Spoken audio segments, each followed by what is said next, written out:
It has never been a problem for me until I moved to Canada. Take your dress back, I don't want it again. First of the month, debit alert is now messed up again because some people have lost 1 hour.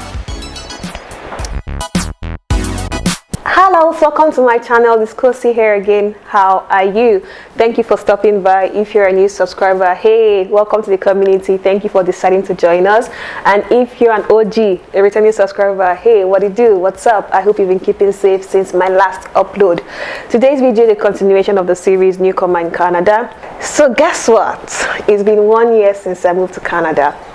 And I thought to myself, it would make a lot of sense to talk to you guys about my experience as a newcomer in Canada.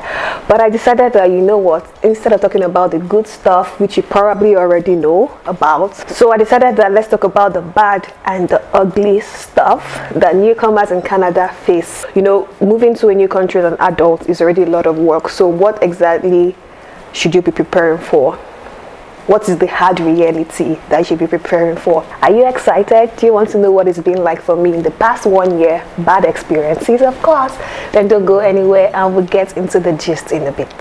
So what I go through might not be what someone else might go through. So all our stories are actually kind of independent. All our stories are actually kind of unique. So the first point, you probably already know what my first point is going to be. You guessed right if you thought the weather. Guys, don't get it twisted.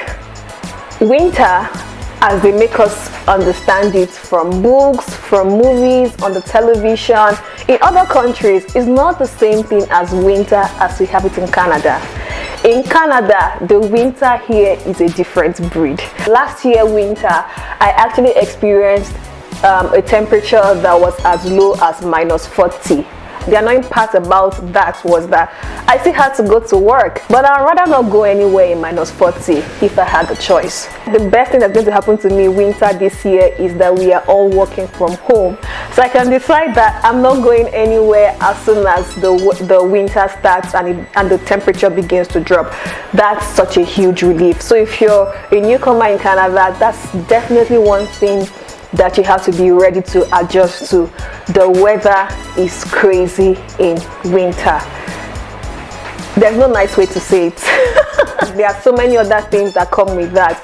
Number one, depression. Terrible mood swings. Okay, right now that I'm filming, it's just 5:30 p.m. and if you look outside my window, it's pitch dark. If you're not making a conscious effort to make sure that the weather doesn't get to you that much, it's going to be a very hard and a very tough adjustment. Winter here is not a joke. I don't know how else to say it.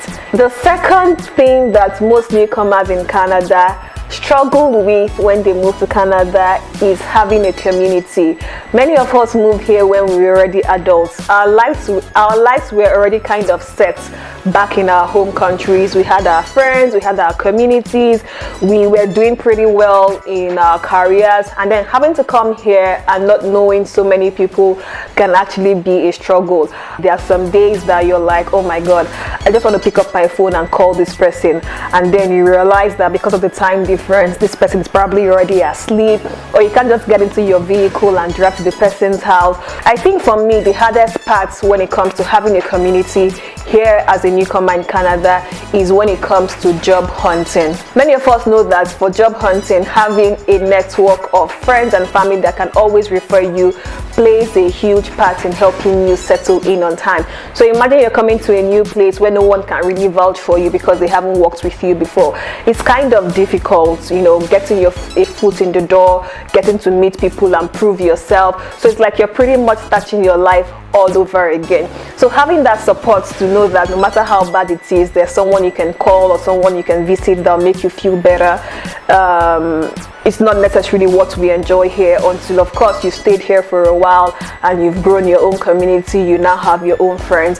But coming here and not having that as soon as you arrive is a struggle, and if you don't prepare for it, it can also affect you mentally. So the next thing I'm going to talk about that is a bad and ugly experience is after job hunting, when you finally get a job, integrating into the workplace is also hard. I'm saying this because the workplace culture here in Canada is quite different from the workplace culture that many of us are actually used to back at home.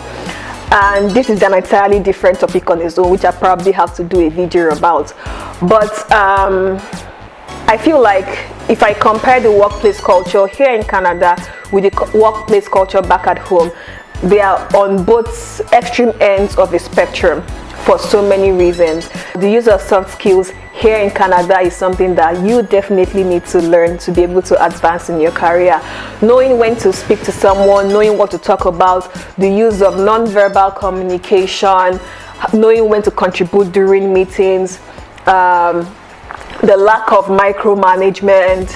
Feedback mechanism here is different. Many people here are not very direct. You think that everything is well and good and everything is fine, you're delivering on your job very well, only for you to hear 8 months down the line that something that you did 8 months ago is the reason why your promotion is jeopardized. Meanwhile, your manager did not think they should tell you to your face, even if it was going to offend you 8 months ago, and it is to help you down the line, which is why many people say so much about Canadian experience. I feel like Canadian experience at the end of the day is your understanding of workplace culture in Canada, as well as your use of soft skills.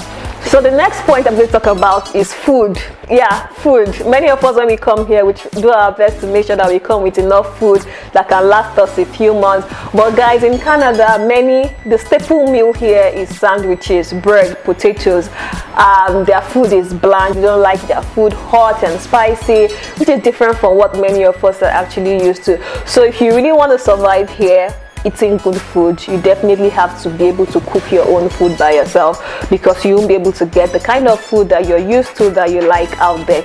And not even that, many of us actually have access to African stores where they actually sell food stuff that are like African, that you can use to cook African dishes. But I also noticed that the quality that these African stores actually have is a lot different from what we are used to back at home.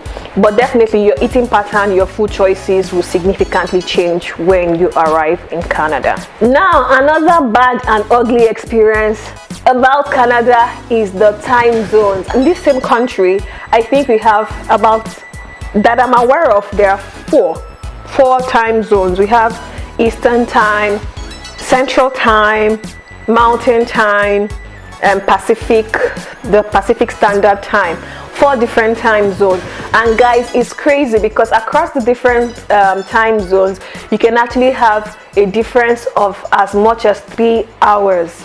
For me, I'm constantly converting on Google to see, okay, if I'm going to call this person, if I'm going to book a meeting, what's his time right now, what's going to be his time in 2 weeks. All of us back at home, we're all on the same time zone. So it's crazy to hear that someone that's in the same country with you is 3 hours ahead of you or 3 hours behind you. And what's even more annoying is when it's now time to do the daylight savings, which we just did a few days ago, and then you have to readjust your clock one hour back. Not all provinces in Canada actually do that, just some provinces do that. So when you do that, what you thought you understood about the time zone is now messed up again because some people have lost 1 hour. Another thing that is a bad and ugly experience for me since I moved to Canada as a newcomer is bills. Oh my god. Guys, most of the bills that you have to pay in Canada are paid monthly. First of the month, debit alert, debit alert, debit alert, rent, insurance. All the bills just get deducted at the beginning of the month. And that's why you see that towards the end of the month, everybody's so humble. Everybody's so humble, careful with their spendings, trying to make sure that their bank accounts are properly sorted before the first of the month. Because by the first of the month, all your money. Whew. Another thing about finances that I do not like here is the taxes in Canada is crazy. Guys, I visited British Columbia the other day, and in British Columbia, I think their taxes is as much as, is it 15% or 16%? So you pick up a dress, and then you're happy that the dress, that the price is a steal, only for you to get to the till to pay, and then 16% tax, and you're wondering, take your dress back, I don't want it again. Just go and return the dress. Guys, taxes here is crazy. I hate the tax system when I have to pay, but I love it when I have to benefit from it. So when you're on the receiving end and you're actually benefiting from all of this, it's sweet. So the last point for today, which is a bad and ugly experience for me, this one is dear to my heart because it's something that all my life, all my 20 plus years on earth, it has never been a problem for me until I moved to Canada. In Canada, I am referred to as, I identify as a visible minority. And the truth is that, to the best of my knowledge, I don't think being a visible minority has been a disadvantage for me in any way. But the fact that you walk into a room full of people and you're probably the only person of color in the entire room, or like my workplace, I'm the only one that is African in the entire office. I know people that have been on the other end of the equation, and being a visible minority has been a disadvantage for them. That consciousness alone already makes me walk on eggshells to be careful, because I feel like I'm not properly represented, or people just don't understand us. So sometimes I can't lie that I think about it, I get conscious of it, it's in my thoughts, especially since this whole Black Lives Matter movement and the injustice that's been happening, and knowing that I'm in a country where I'm probably a target, and then it was happening in the US, and the US is so close to us, it hit different this time around. I mean, this is not the first time that we've always had to talk about injustice, about people of color, but being in a country where I'm obviously a person of color and I am a visible minority, it just hits different.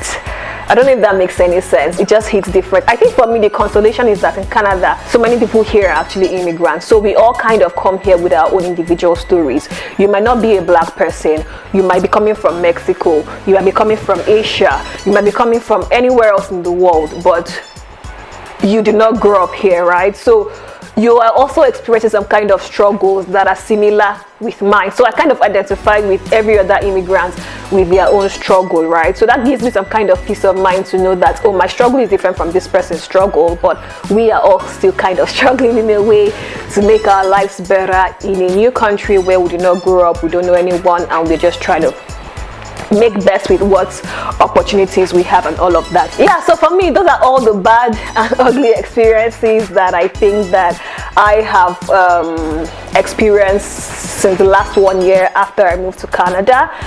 This brings me to the end of today's topic. It brings me to the end of today's video. I hope you enjoyed it. I hope you learned 1 or 2 things. And most importantly, I'm going to ask you for a favor. If you're a newcomer in anywhere else you are in the world, or even in Canada, please let's continue the conversation.